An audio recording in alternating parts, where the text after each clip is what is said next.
hips toward the kneeling knee, and then just reach around, try to dig around, press and pull those arms out from the lats.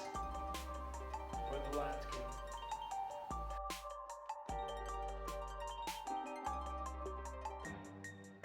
Take a 4-point stance. I just want to do some more hip stuff with you.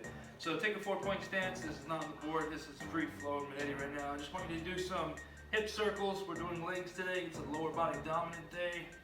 So just shift your weight to one knee. I did my left, so I'm using my right knee, just making big, ginormous circles on the floor with my knee outward. One direction. Do like 9. I'm a 9 guy.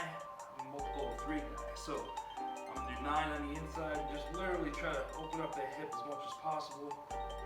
Hips the ball on socket joints. You want to move it around as much as possible. Really simple, extra credit that we're doing. No.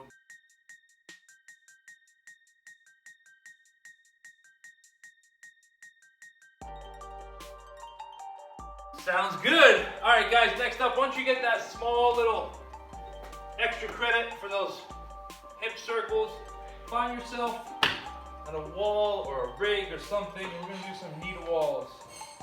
Like I said earlier, we're doing lower body dominant day, so we wanna make sure our ankles are mobile, hips are mobile. So find yourself toes touching the wall, bend the knee. If the heel stays flat, bend the knee, touch the wall.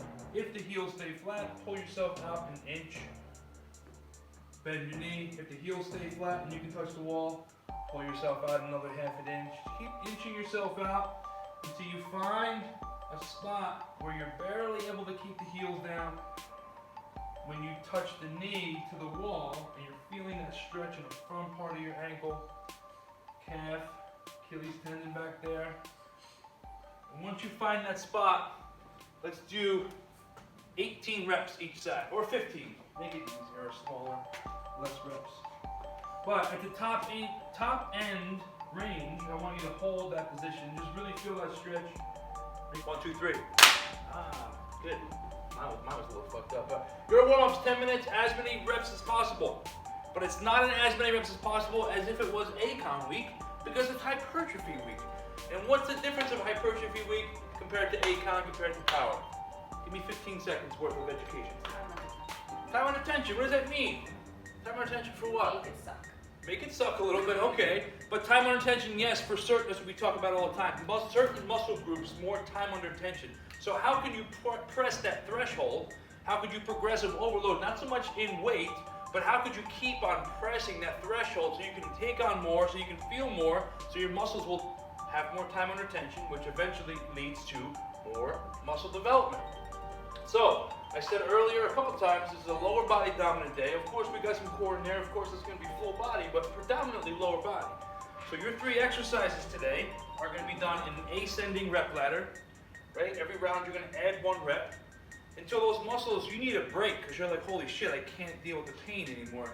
And not a bad pain, a burning sensation, because that's what that muscle's doing. It's recruiting all the glycogen, all the hydration it can, all the blood it can, so that's the pump that we talk about, or at least us meathead bodybuilders talk about. Make sense so far? All right, cool. So when we're talking about lower body day, what do you think muscles we should be feeling? Glutes, number 1, perfect. What else? Perfect. What else? Anything else? Hamstrings, perfect. And throw some back in there because back kind of connects to the lower lat, connects to the glute area, so you may feel some in your back, especially the exercises the way they're linked up today. But let me get to the exercises. Your first one is a one-legged, single leg, alternating, Romanian deadlift, RDL, right? So all the same rules apply with an RDL, which are what? Hip hinging, keeping the back flat, neutral spine. Right? So sorry for my back already, but when you're hinging over this way, whoa, balance also comes into play. This is doing the work. Driving forward, full extension of the hip, then shift weight to the other side. Hip hinge, full extension of the weight, or the movement, and then shift gears into the other side. Okay? You should be feeling it in your glutes and hamstrings with that one. Very isolated. Next up, kettlebell swing. I put an asterisk because some people aren't ready for a kettlebell swing American style, but you guys know the deal, right? Hip hinge here, glutes, upper back, pull, punch. I don't want you to think about all that when you're doing the movement because that's a lot. That's what I think about when I'm doing it because I'm fucking obsessed. But hip hinge, pull, punch. Don't do it slow, do it fast. Okay? You should be feeling it in glutes, also upper back, and maybe a little shoulders at the top range. And then your third is going to be a gorilla row. Okay, mid squat, quads are moving, or they're active I should say. Here, hinged over, 1 row, lats, 2 row, so forth and so on. Okay, this is where I said lower back, because lower back is going to be feeling that, especially in that position. Okay, so go as far as you can, 2 to 2, add 1 each time until you need a break. When you get that break, it's okay. Go back down to 3 and start working your way back up. You're going to be doing a lot of reps. That's the point. Pushing the threshold of how much you can handle. It's a great pre-exhaust or primer for the work ahead. Questions, comments? It's going to be a 10-minute running clock. I don't care how many rounds you get. I don't care how many reps. I care about you experiencing that pump and that feel. That makes sense? So speed also comes into play. It's now power week. You're not looking to blast right through it. You're looking to contract the muscles and get the most out of it. Cool? 3, 2, 1. Hear the ring? Yeah. That's what I need.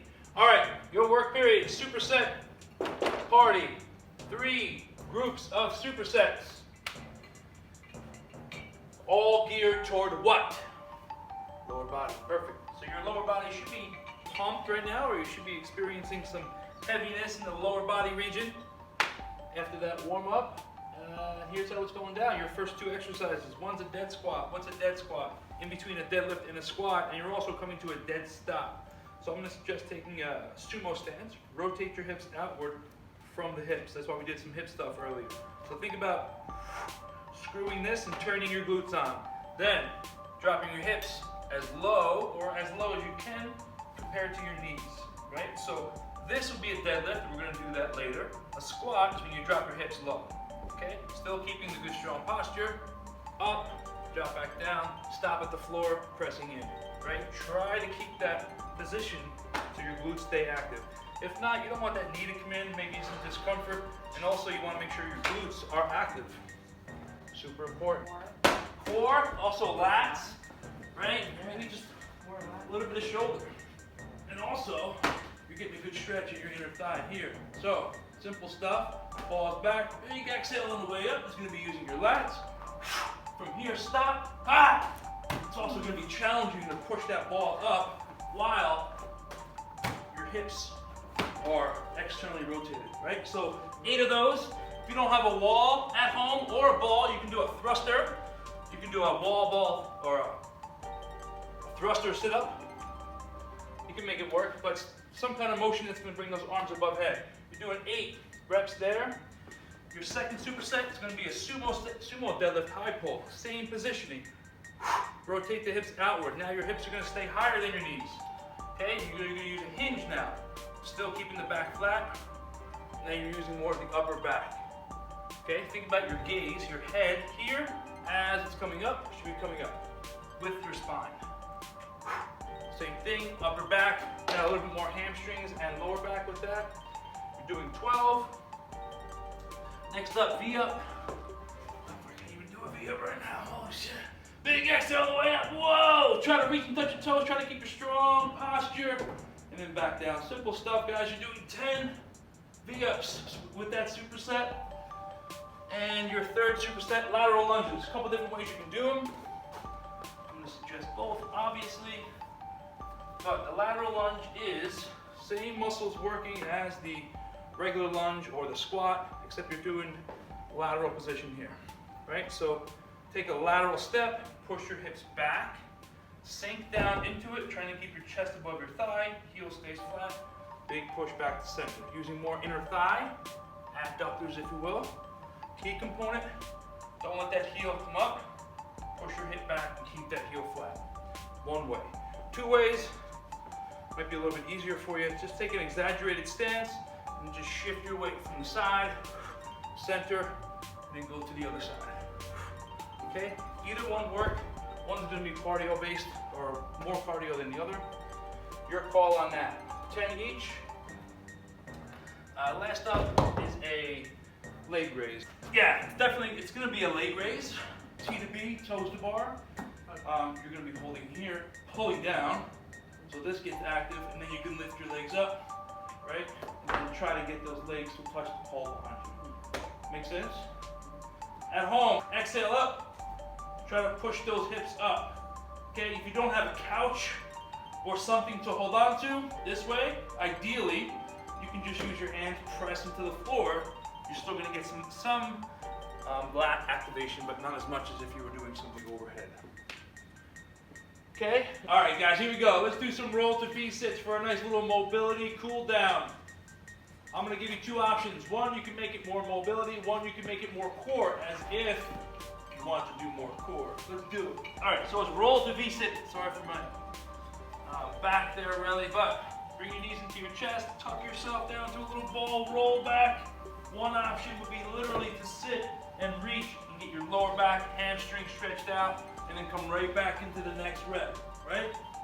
That would be one way. Two ways, or a second way would be more of a, oh, I can't even do it, my hips are so tight. More of a Pilates move, they call it, what do they call it? A teaser. Teaser. So you can hold your hands here, or you can kick your feet up this way and do next rep right into it. Try to establish that V up balance, right back in. Do you want us to hold our line too?